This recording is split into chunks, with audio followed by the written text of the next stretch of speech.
per minute. Dictated by V. Subbarao, Government Junior College, Junior Lecturer, Pentpadu, Navin Hyderabad, Kokatpalli, Housing Board. Distinguished delegates and friends, I deem it a great privilege to have been asked to address you all today at the conclusion of your conference held in to deliberate on the different aspects of working of democracy in India. Let me offer my greetings to the patriots and delegates who have assembled for this important purpose. I see from the agenda that you have devoted considerable time to deliberating over the provisions of our constitution. I have had plenty of opportunity studying in depth the various provisions of our constitution. The more I have studied them, the more I have admired the genius and the wisdom of our great countrymen who framed it. It is characterized by great flexibility. It is also definitely not imbalanced on any one side. Our constitution makers could very well have copied the British unitary system of government, but in a vast country like ours with a massive population, the unitary system would have had the adverse effect of keeping government at too remote distance from the people. The framers of the constitution went in therefore for the concept of the federal structure. I am sure you will all agree that under the constitution the central government is as much representative of the whole people as the state governments are of the people of the states. The only difference here is that while the state governments and the state legislatures have the picture of the people of their own states, the range of vision of the central government and the parliament covers the people of the entire country. The central government has necessarily the issue take on somewhat different priorities and stand in different perspectives to some extent. The central government is required to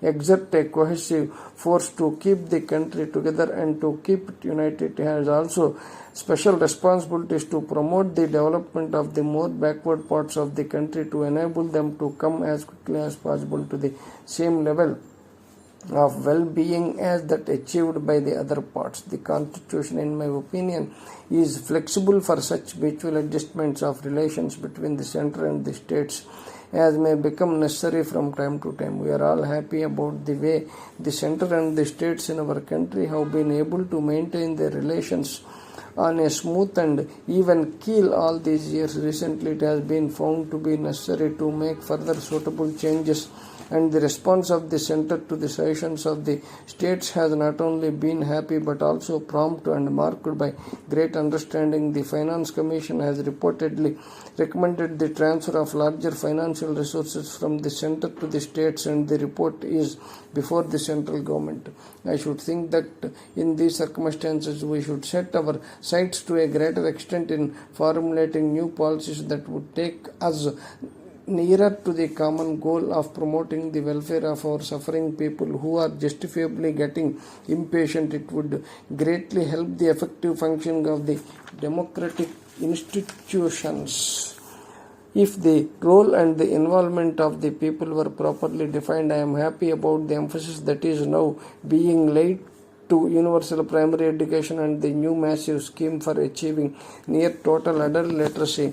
The better informed the people, the more effective will be the functioning of our democratic institutions. I am also glad that a good deal of attention is being given to effecting improvements in election procedures. We are all aware how all the people do not exercise their right to vote, and how in the present system it is possible for a party to win the elections without polling more than 50% of the votes of the entire electorate.